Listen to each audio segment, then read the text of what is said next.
Good evening, Sandra. How have things been going for you lately? Are you once again working late tonight? Hey Cheryl. I'm doing okay, I suppose. Yes, I'm still here working overtime, trying to finish up this project. Oh, that's unfortunate. It must be quite demoralizing to stay late all the time. Don't they give someone else a chance once in a while? What project are you working on this time? I'm still working on the project we talked about a few days ago. But honestly, I feel like I'm not making much progress despite all the time and effort I've put in. I need to finish it soon. But before I can even go home, I have to attend a meeting with some managers. I need to update them on the project status and how close the team is to completion. It seems like this company has been treating you unfairly for the past year and a half, huh? It's almost as if you've become a slave to management's demands. Have you considered transferring to another department within the company? It's not that I want to switch departments or leave the company or anything like that, but I feel like I'm the only one on this project who never gets the chance to go home and relax. And I don't think I'm in a position to ask management either.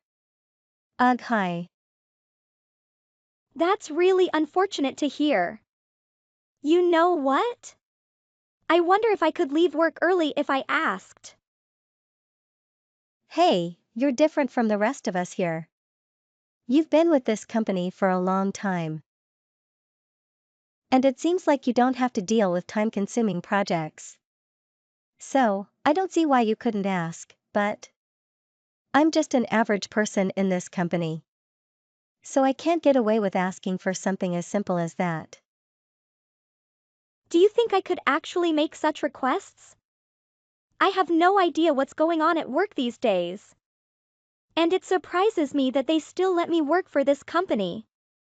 Maybe if I started working harder for the company, they would allow me to join the project team with you. But let's be honest. Do you think management would let someone as useless and clueless as me leave work early? Well, you're already home at this time of night, so they must be allowing it. Anyway, I won't be going home yet. Because the meeting will probably go on until around 9 p.m. Ugh. This place is really wearing me down. Besides all this, I need to start preparing for my upcoming wedding.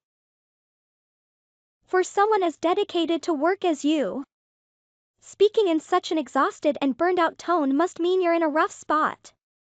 But hey, you have an amazing wedding to look forward to. So that should lift your spirits, right? Are you still managing to keep up with the wedding preparations? Do you think I have time to make progress on them? I still have to figure out what to wear and who to invite. But for the past 6 months, I've been working 10 to 11 hours a day, you know. I haven't had any time or energy to plan and prepare for the wedding or send out invitations. And on my days off, I'm always so exhausted that I can't bring myself to work on anything. No matter how meaningful it should be to me. Well, that happens from time to time. But for most people, their wedding ceremony is a once-in-a-lifetime event, right? You have no choice but to prepare for it, otherwise, you'll regret it for the rest of your life. If it helps even a little, try to make progress on the wedding preparations for me, alright? Huh. How would finishing the wedding plans benefit you? I didn't mean anything specific by that. Don't worry about what I said. Anyway, I'm really looking forward to your wedding. Wait. Are you genuinely excited about my upcoming wedding? We haven't even discussed it much. Of course. I'm thrilled that you're getting married. Back when I was in charge of the research team at our company, I closely watched Mr. Harrington after he graduated and joined the company. And since you started working here, I've been keeping an eye on you too. You and Mr. Harrington have made my working experience much more enjoyable than before you arrived. I always imagined what a cute couple you two could be based on how you interacted with each other. Ah, Cheryl. That's incredibly kind of you to say. I never expected you to pay such close attention to two new hires joining the company. I'm so grateful to have you as one of my superiors. Your support from the beginning has helped me achieve more than I could have imagined within the company. What are you implying by that? Are you suggesting that you used my favoritism to surpass me? And become one of the leading members of the project team? You're quite cunning, aren't you? No, that's not what I meant at all. I never intended to achieve this position when I started working for the company. It was the higher-ups who decided to place me on the project team. And without your support and recommendation, I would have never had a chance to be a part of this team. Why are you suddenly being so serious? It was just a small joke. I was teasing you to lighten the mood. In reality, I appreciate the attention and guidance you've given me as a responsible and knowledgeable colleague. Without you, I might have left out of sheer boredom. Cheryl, you shouldn't say things like that to me. But really, I've only come this far because of all your help. I'm sorry for all the recent complaints about the project and the overtime. I'll continue to do my best for this company. And this project, just for you, Cheryl. I won't let you down. Also, I'll make sure all the time and effort you've invested in me pays off. Oh my gosh, you're making me blush. But just so you know, if you don't continue to excel in the company, you might have to worry about your position on the team. If you're not around anymore, I might have to take everything for myself. Huh? What do you mean by that? What would you be taking for yourself? That's a big secret. Wait. You can't keep that a secret from me. Now you've piqued my interest. I wonder what you're hiding. Is it something valuable kept in your office drawer? Or even better, is it that incredibly attractive new HR guy, Brad? I really want to know what it is that will be exclusively yours. Well, he was a new hire around the same time you joined the company. You're completely clueless, aren't you? Let's leave it at that. There's no need to delve into my love life at this late hour. Please focus on your project, okay? Come on. Now that I have your secret on my mind, it's impossible for me to concentrate on the project. The way you phrased it, I can't help but keep asking you about it. Especially when it involves someone you like. Also, today our conversation has taken a more personal turn than just discussing work. I'm the kind of person who gets excited talking about others' lives outside of work. My. You're getting all worked up now. It's okay to take it slowly when discussing matters of the heart like mine. By the way, I think you're forgetting something. Are you okay with time? The meeting is approaching. And I don't think you've made much progress on that crucial project yet. Oh crap. I got so caught up in this conversation that I completely forgot to check the time. Man. With everything going on, I don't think I'll have time to work on the wedding preparations today either. You'll be fine. Just put aside what I mentioned earlier and focus on making progress with the project. And good luck with the meeting, okay? Hey Cheryl. I just heard from Carlos. He mentioned that while I was still at work. You contacted the wedding venue that Carlos and I planned to get married at, right? Thank you for doing that, and I apologize for burdening you with something that Carlos Or I should have handled from the start. Hey, it's no problem for me at all. We're all involved in this wedding, you know. You don't need to worry about the preparations anymore. I managed to sort everything out. Ah, that's a relief. Wait. What? We're all involved? And I shouldn't worry about it anymore? What do you mean by that? What exactly did you sort out? Also, Carlos only mentioned that you contacted the reception hall. But he didn't give me any details about what you were helping with. What was it that you ended up contacting them about? Oh gosh. Carlos didn't explain everything to you on my behalf, did he? I apologize in advance for how harsh this is going to sound. And I don't think what I did was meant to help you, but rather for myself. What the hell is going on? Wait. You never refer to Carlos by his first name. I know you helped him out a lot at work. But you always referred to him by his last name. Okay. I guess I need to tell you everything now. It isn't healthy for me to hide this from you. And you would find out about it from Carlos anyway. Hiding. What have you been hiding from me? This whole situation is starting to get a little scary. And why do you keep laughing so much? Oh no, I have a bad feeling about all of this. This situation feels like something I've seen in a drama before. That's quite accurate. It's definitely like something out of a romantic drama, isn't it?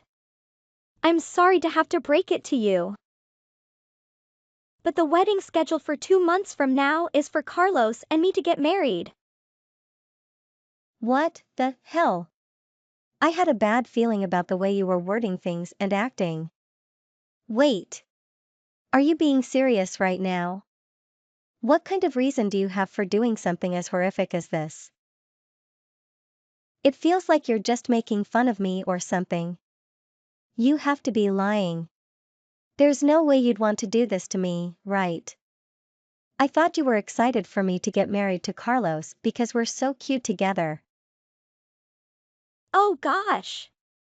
Wouldn't it be great if I was just playing a prank on you? However, I'm really telling you the truth here, and I have many reasons for doing this. Carlos and I have actually been dating for 2 years now. You both have been together for 2 years already. What? But Carlos and I didn't start dating until about a year ago. Does that mean he's been having an affair with you this whole time? He's the worst. Doesn't that disgust you? Actually, it's you who caused all the problems in our relationship. Before you entered the company, Carlos and I already knew each other and had an amazing relationship. I first met him at his interview just before he graduated. And I had been planning to get married to him for a while. But then you came between us, breaking our relationship. And took Carlos's attention away from me. I had no idea you guys were together. If you were dating him, why didn't you tell me? Also, why did you refer to him by his last name this whole time? If I had known about you too, I would have never thought about asking him out. Oh, is that so? Didn't you realize I had feelings for him by the way I looked at and spoke about him? I was always trying to be around him at work, until you two started dating, right? But I told you already that I couldn't tell that anything was going on between you two. Well, I decided that the few days before your wedding was the perfect time for me to take Carlos back from your clutches. Just as you took him from me a year ago. Although we've been dating, I knew he was interested in spending time with other women. But I thought I could keep his attention away from them. However, I didn't expect you to betray me and ask him out. So, for 2 years, you knew he was trying to be with other women? It would have been nice if you had told me what he was up to before I got involved with him. I'm shocked that you two have been together all this time. But I'm even more shocked that you didn't bother letting me know. Especially if you're going to get upset with me instead of the one who knew he was cheating. I can't understand your way of thinking. Seeing you so confused and devastated by all of this brings me so much joy. You've always had such an innocent and childish aura about you. But in the end, you took Carlos, everyone at work, and my position on the project team away from me. That's absurd. I believed that I had earned everyone's respect at work.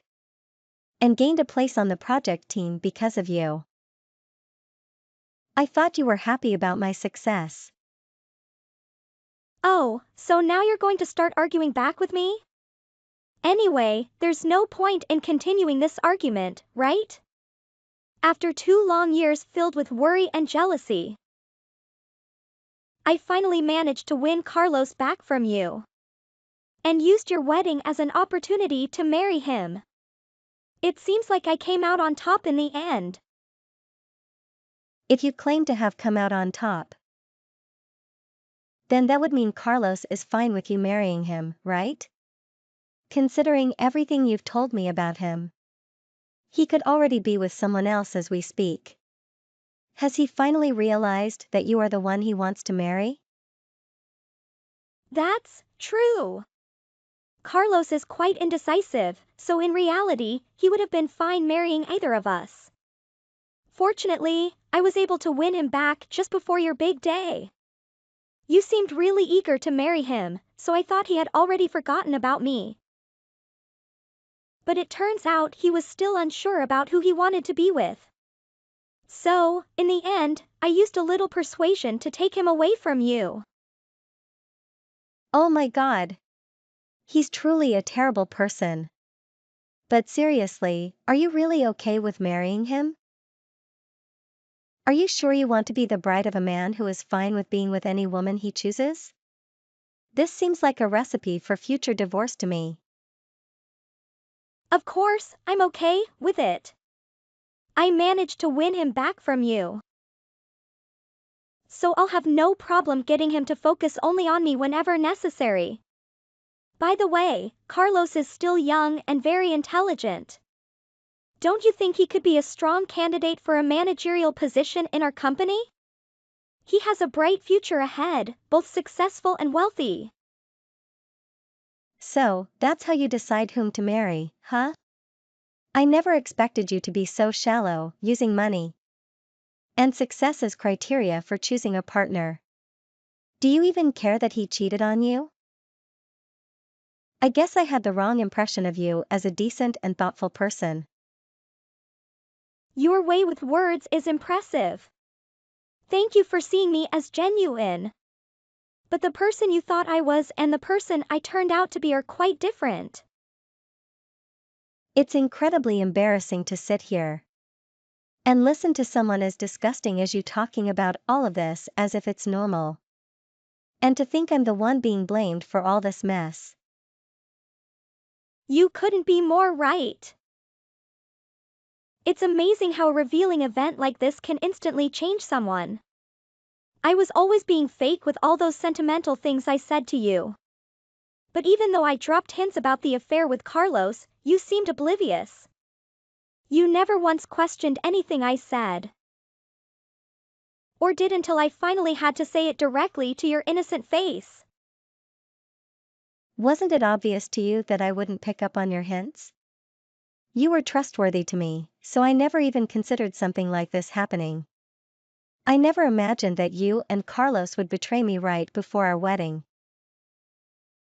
Oh no. Did I finally burn our bridge? I genuinely apologize for that. Ah. Let me tell you something even more interesting. Last week, while you were working overtime, and we were messaging each other, I was out drinking with Carlos. I should have known. That's why you were so pleased to hear that I would be working late and wouldn't be home until later that night. You hit the nail on the head. And when I called the reception hall to change the bride's information, they were all astonished. But honestly, this is quite a surprising situation, don't you think? That's enough, Cheryl.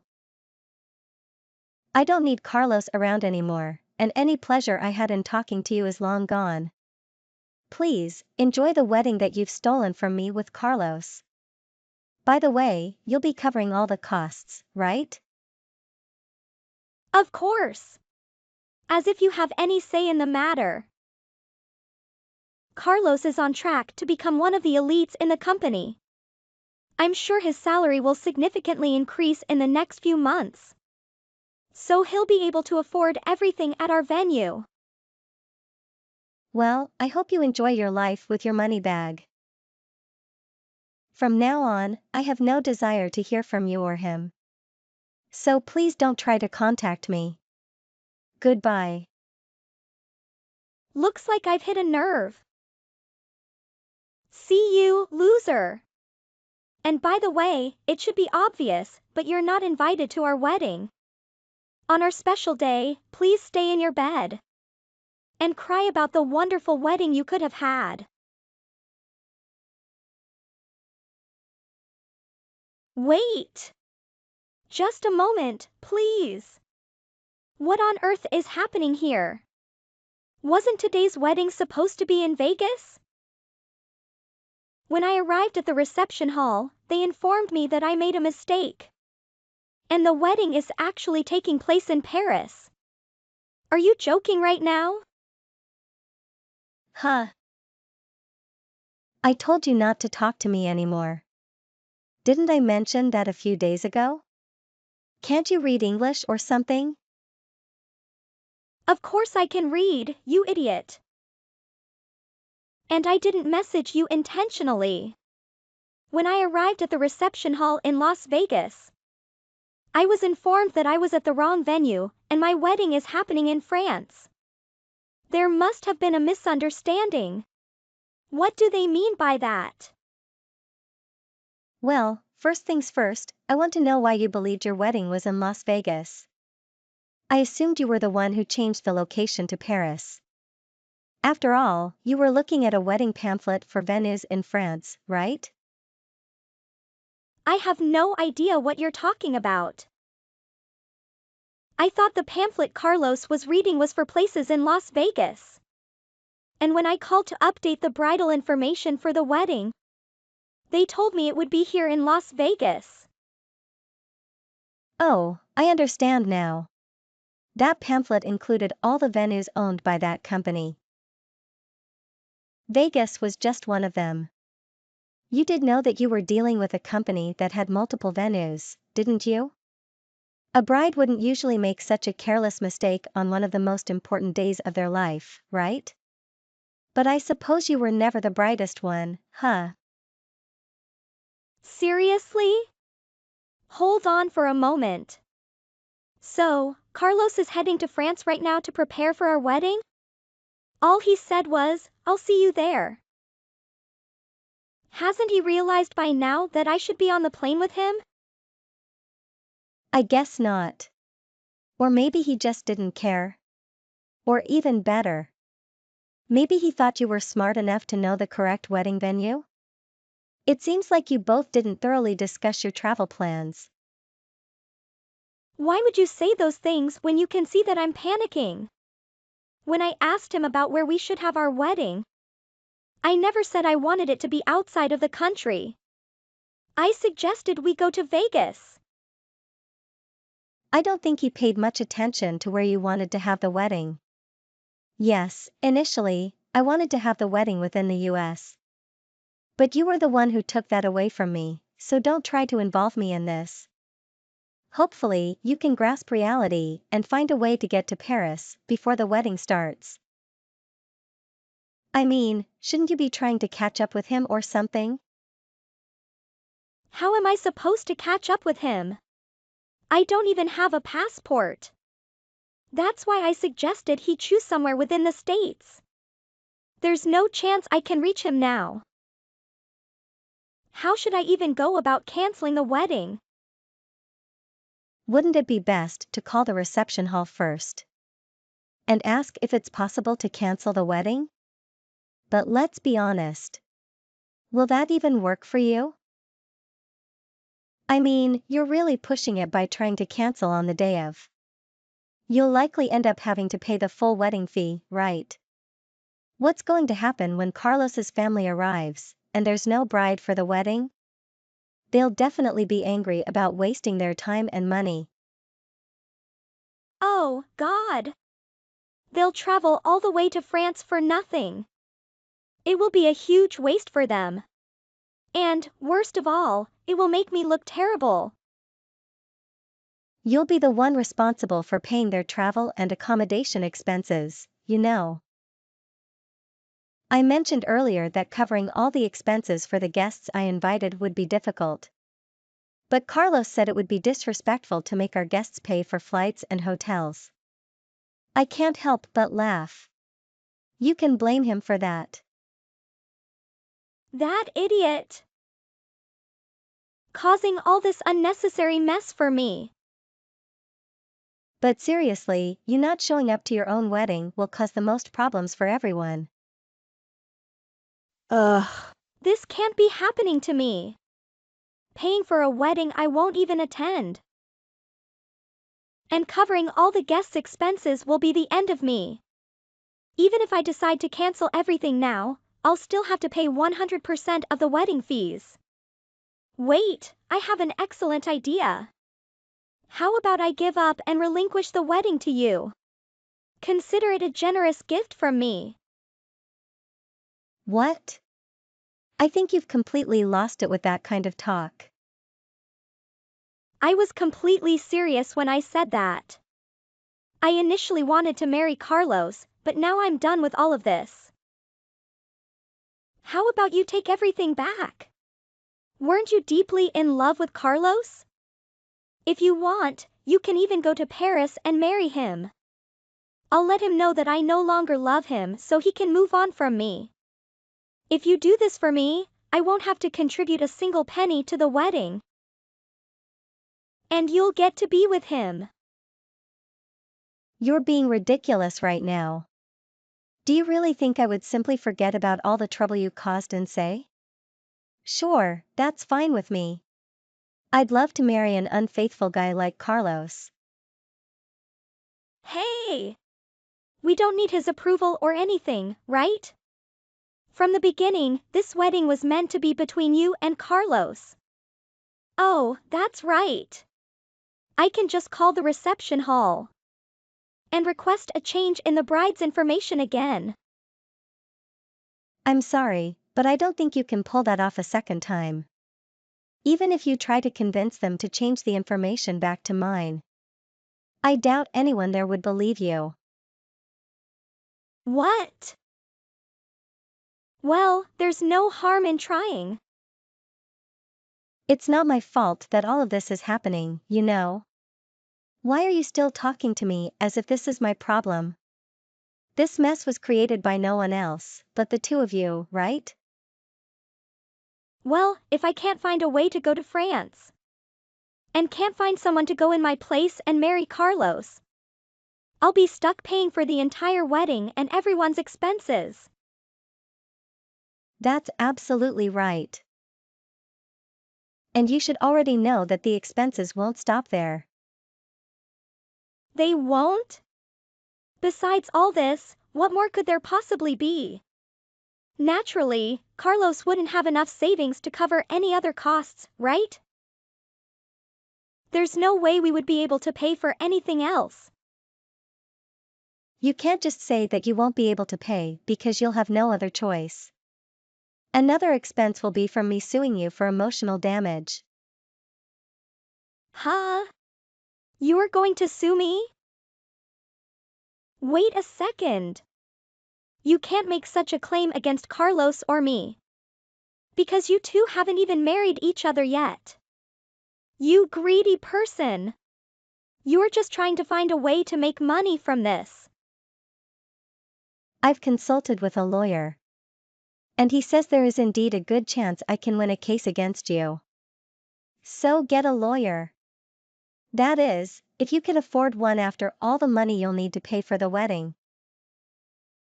And thanks to all the conversations we've had, I now have plenty of evidence pointing to you ruining our wedding. What? Do engaged couples also have to pay consolation money if they break up? How much do you plan to ask for then? We really don't have that much money to give you.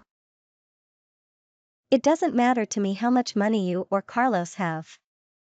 My lawyer says I could sue for anywhere between $20,000 to $40,000. $40,000? There's no way I'll be able to pay such an outrageous amount. Well, you'll have to figure out a way to pay. Maybe it's a good time to start looking for a lawyer who can help. You'll already be paying around $20,000 for the reception hall in Paris, and on top of that, you'll have to pay for your guests' hotel expenses and the costs of those who you invited to the wedding. Considering all that, you'll end up paying approximately the same amount you'll owe me, $40,000, right? So I believe I should receive an equal amount to cover those costs. Wow. Now that I think about it, that's going to be a substantial bill. Are you really saying that, Carlos? And I will have to pay a total of $80,000 for the wedding. All the guests, and a consolation fee for you? It seems that way. And don't forget about the cost of hiring a lawyer to assist you. Also, remember when you mentioned that Carlos is quite wealthy and on track to earn even more money? Well, you must have known that he spends a considerable amount of that money on sports betting. What? He gambles with his money? You're lying. I have never seen him go out and gamble, not even once. He did a good job hiding that from you, I suppose. But I thought it would be important for you to know, as it might affect how much each of you has to pay. But to be honest, because of his gambling, he practically has no savings left. And since he didn't have enough saved, my parents and I, along with Carlos's parents, ended up covering most of the expenses for our wedding.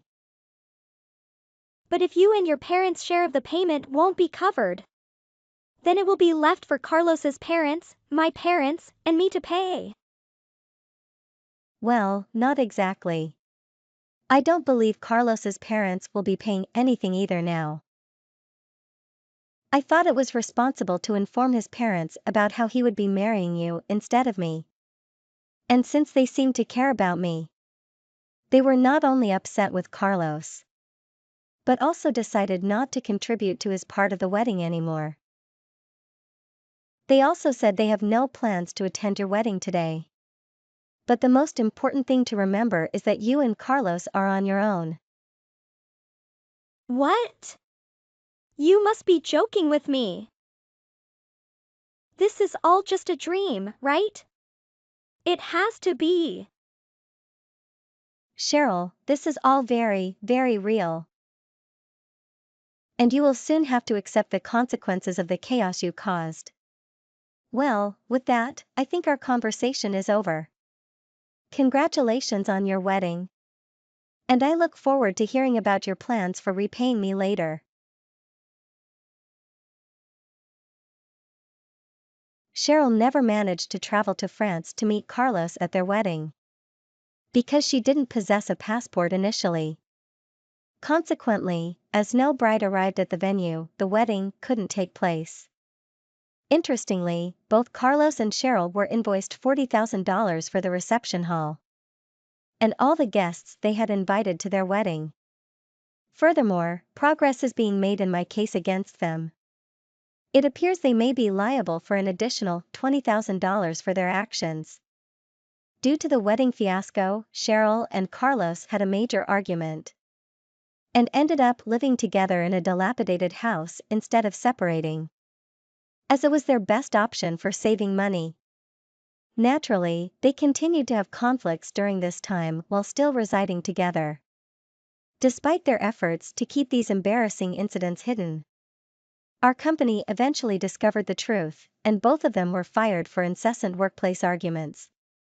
As one would anticipate, when you choose to sabotage someone's wedding by stealing their fiancé and exploiting their wedding plans, you inevitably receive what you deserve in the end.